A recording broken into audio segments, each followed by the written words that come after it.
President Obama will be trying to calm racial tensions that his own behavior has done much to aggravate.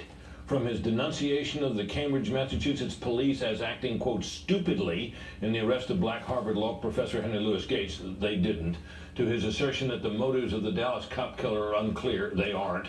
The president has consistently chosen to see things through the eyes of an aggrieved black activist rather than of a president of all the people. He has not failed to speak out whenever a black is killed by a white police officer, but has said next to nothing about the continuing slaughter of blacks by other blacks in the streets of Chicago, Baltimore, and other cities. He has made his sympathy for the Black Lives Matter movement obvious, and never mind that the whole premise of that movement seems to be fallacious. That was Fox News senior political analyst Brit Hume leveling some strong criticism against President Obama for his handling of this issue. Back now with our panel, as we're also keeping an eye on some tense protests in Atlanta tonight, where you can just see that the tensions have not calmed down. They have not calmed down in the wake of what we saw in those three cities last week. 2 black men killed by police, and then Dallas, Texas, 5 police officers murdered. Anthony Colado, you've got your hands up in the back. Yes, I couldn't agree with Brit Hume more.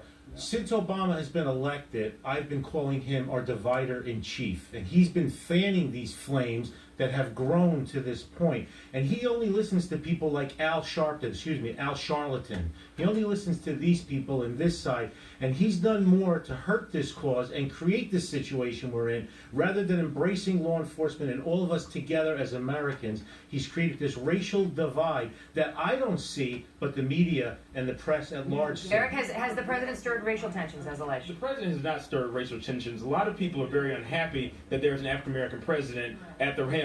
There are many white Americans who don't even want a black boss. But now you tell them, hey, you have a president of the United States who's African-American. That's one issue. But the second issue, back to policing, back to Black Lives Matter as well as policing, there are 2 major issues, Megan. And I echo the lawyer from Chicago. Number 1, there are hiring problems.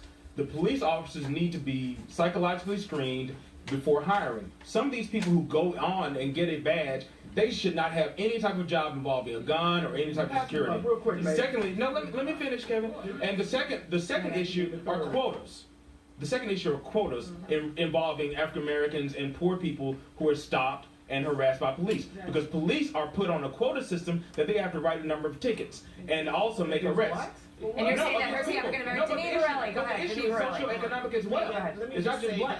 Obama continues to be the community activist that he is. Instead of being a leader for our country, he weighed in from Poland on what happened in Dallas, didn't have all of the details, and when it came down to the individual being a black racist, Obama changes the narrative to blame guns for what happened, because being a black racist doesn't fit his narrative to say that black Americans are victims. Gail Trotter in the front.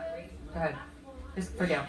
That's right, because all Americans should let President Obama know that this example of what happened last week should not be another excuse to advance his ideological goal to eliminate guns in the United States.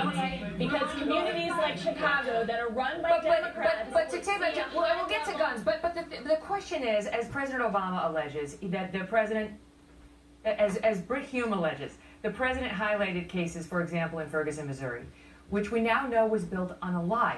They did find racism within that police department, but what we were told about hands up, don't shoot was a lie, and it is one of the mantras of the movement, which is what upsets us. Well, go ahead, Richard Fowler.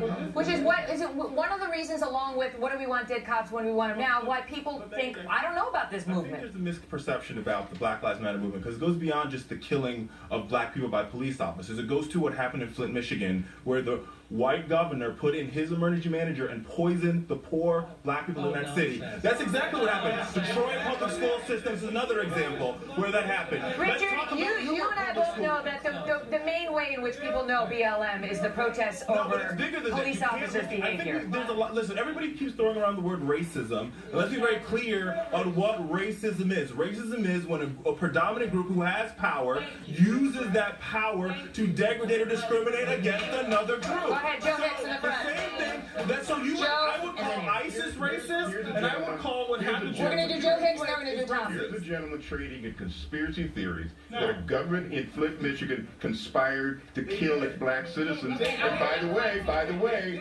way, it's not just black people in Flint, Michigan, so it's going to kill a whole lot of white folks. But wait a minute. Let him finish, go ahead, let him finish, go ahead. There's a guy behind me that played the ultimate straw man theory. He said that everybody said because Obama was put in the presidency, then racism